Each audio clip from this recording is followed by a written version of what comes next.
etiefo osofo bi na so ayehye papa enda me ne wo kasei ya chi na tum for 20 years na assembly ni ya se woni enkola bi a wo below 16 years akoda oye sofo na nso ne beto aso no subscribe na click the notification bell no eno ene da screen so sisia we ya ne say latest news bi aba wonsa ebeka na wasofo no wono ankasa ne nkom hye bi a wo maaye ena ende ama na so ayehye ya chi na tum osofo yi wedi 28 your friend of Prophet Richard Essien na asori a wo Christ Apostolic Church ewo Bogoso, just the Bogoso branch of Christ Apostolic Church. Now, the Bogoso branch, and I say was off you where you're not doing say, and I saw in your margins, and you can. I saw in your margins say, what more ever organize church revival. Now, church revival no, na baby a more year no, ewo Amenfi Central District branch be a friend no, Nkaka samambodi ni amo fanchame. Now, what more ever church revival no was off for baby what say at least church revival there it takes some number of days. Inti osofo so there wa wonim say these Christ Apostolic Presbyterians no nsofo no ye treat omo well ye pe baby a wo mo beda emma nkrofo bi ko serve omo ene sansem ni na. Inti they see ene say asori no epe enkola mienu Nkola mienu ba ko edi 15 years ba ko nso edi 14 years se nkola mienu yi eya wo mo nkosofo ne ho na wo mo nkosansuo masofo no na wondware na wo mo wie nso a wo mo ensansuo emmasofo no mo nsi sofo ne nyama because ye ni aye nim Ghana ha se wo sofo de e wo se ye den wo ye nyame nipa enti nkola yi so sa wo mo ko de bia na tse se omo akoya amasofo no wo mu esi sofo ne nyama tese wo mu ye enyama ni amasofo no ena sofo ne convince nkola ne se wunim se me ade bia mo be si nyama ma me mo be sa nsuo ma me wi amukofie no mo nko na me nko bo mo awofo no amane se be pese mutu no mo bra ebetena me ho mo betena me nchen because eto de bia na me pensuo edware ebia ahomache me pensuo edware but mu ni ho inti nsio no mintumi nya inti mo betena me ho a eno de bibia be kototen na esanse eye revival a wo mo air company nti awofo ne pene ye wo be ne dan awofo a wo ginyamidi a wo sofo ka se wo ba embesom no wo kra awofo no be hu ne se da bi ebetumi annam sa esom ne so ama enhira bi abamo so inti obvious no be pene inti emba mienu no wo mo awofo pene ye mba enkolai 14 years ni 15 years yi wo moko tena asofo ne ho na asofo nkola ya betena ho a se anajo na asofo ya sorry na de bia woni nkola mienu ni ada asofo sa ne ya ade ahomache sebe mpedi as asofo no ni baby don ne baby bono don a na wa sorry na nkola mienu sebe wo mu baby na wode ekoshe na nini nemu no wo wie ye no na wo ka kire nkola ne se he mama mboso ntire wo bia na se mu nim na moko boso a mu bewu nkola ye de ade we ya hye omutiri mo mbesuro nti no mo suro na revival na ekoso osofo no wo hu ade efa nkrofo ho no wo ka wo say we na ye wo say we na ye wo say we na ye yen konkɔ hwe a osofo na frɛ akola baako abenim ho tre akola ne se wo sunsun no mehu se wenyinsen na nyinsen na wenyinsen no menye wadin se wuko yiegu na se wunnim na wuko yigu a ubewu sofo wangasa ware akola yi wo be se nkoma asemwe na wo ka ache na woni pemu akola yi so ne maame ene ne papa ewo ho na ne maame ne papa nim se ye bai wo so JSS ni se we benyinsen na monko yingu sesen nti ne maame ne papa they got alarmed asembe to mo so ena wo mo ka say tabi akola yi de o say your friend be fie na ye kwahye no ne maame ne papa friend be fie huru na afi akola ne ka ne kre say the esi ne say osofo no ena trese wo re yen me ne madam fo ni na o say how ebesi de na wasofo ebere wa wono ankasa beba bedwuma beka nsemu na tese wono a ete ne to ose ya okatre nse ye mayen kan ye kan ye bewu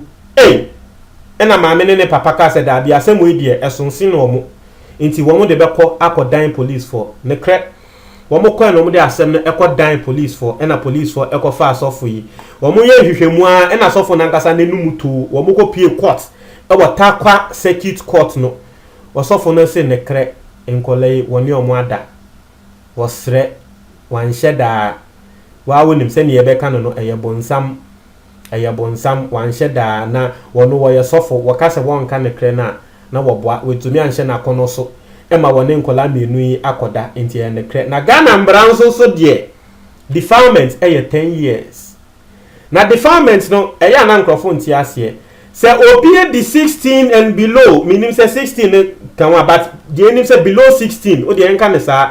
so obie di below 16 na wono kra e na ode ne ho ba na wo ye be ma na wo weni apa 16 ho a ye be chi watuma na wo ye be ma na weni apa 18 ho a Ghana mra tre se still wo be ma ne ye nchi wuntum for defiling the kid e your ba na we kra na vice versa wo your ba na wenyi na wo ne oba ma wo no nso eye below 16 ekoda wo oba no ye be chi watum eye Ghana mra eye 10 years into so for ide nti a wonya 20 years ne se wo den oni nkola mienu a wo mu ni aye under age e na ada nti waje 10 na enso ha ya sanso ama no eye imprisonment in hard labor na just 20 years yi wo be ye adwuma din etiefo osofo ntumi anhye na kono so osofo wentumi ehu ne se daabi income hye me nso de da mesuni de eba eni etiefo eyarehosem na me one thing if I listen to matters like this or I hear stories like this I'm not even surprised because Ghana has say eya ne epesi yehu asofo no ana nsofo no say wo mo de wo mo ye nyame nko anu mo ye nyame nipa nti no enyama bi wo ho a eni kwan se eba o ana akono bi wo ho eni kwan se eba mo so chale if you are close to a pastor wo ben yosofo bi ana obo se chale nsofo no wo mo kra temptation na wo mo nya no wo mo senye yun wo mo kan nyama wo mo femu ana nyama wo mo ye no wo mo sene eya wo mu bu ya tensa no intermediate yes osofo no ma nyame asem a me fa ne se nyame asem no ma but aside that no me hu sofo no se wono nso ye nipa it is stories like this if it comes out I'm not surprised me na fufu bi wo ho ube wo mo se osofo bi de bia wo preachi yakoche sofo no se woni wo ba bi da na nsen ya ka wo sofo bi wo ya na dwen se be wo kore ono ane elder ne yere ma yakoche no wo hotel party asie it means ansem ni na nsofo no nso masa they do things so omo ye hwe na mo bible mu a nkofo a yese nyanya mensa edo mo so David mu ni Solomon mo na omo emma asem no mo tumi Samson na nyankopon adom e wone so emma asem o tumi ye masa it means anyama me de don't be surprised though but adia ya ewom ne se nkole iswa that's the thing me ya ewom na nka nkole yemfa ne se na nkomo ye 18 years and 20 bia nka me hu se at least wo monyin but me ya ewom ne se osofo nkole JSS 14 years like I mean yes wo bi beka se na nse nkole an wo mo abai se nia wo mo honam abobo no masa akole bi enimo and but I mean come on 14 years 15 years also for already 28 like times 2 of your age. Come on, seriously. So for me, that's the only surprising part. But say was so no akoto ne pa ama ne ho abetre ne there. It's not I'm actually not surprised. The story doesn't even say so for no sebe chese wa ware ana se won ware. But obviously we nimguase kese a ato CAC fo no Christ Apostolic Church ewo bogoso sa branch na ewo bogoso ho no we serious matter ato wo mo internet here for me pese wo tre wa dwen ewo comment box ni mu things are happening in this country and then ebi awa wo di sofo ya tem se utie me na wo di sofo na tem a ebi awa wo di sofo na tem no kra wo nim wo sofo de wo ye e wo sumase na nko obi efe chi betrel se we e na wo sofo ya okay ebi asori na wo kɔ no bejai it happens here esi Ghana ha me hu ne se san sofo ankese you think they actually control themselves Bema hey say Bema do you think they control themselves ohun oba fefefe wona asori a masa you don't know you don't know yamba bonti amekandre wa hu ni mo and ya sometimes ya ba bonti betrel se wo sofo we on the church member we and that when you be wo kwa mu say and na ye say ya obebie we ni mu say hey sofo we into no monte amwadwe me da say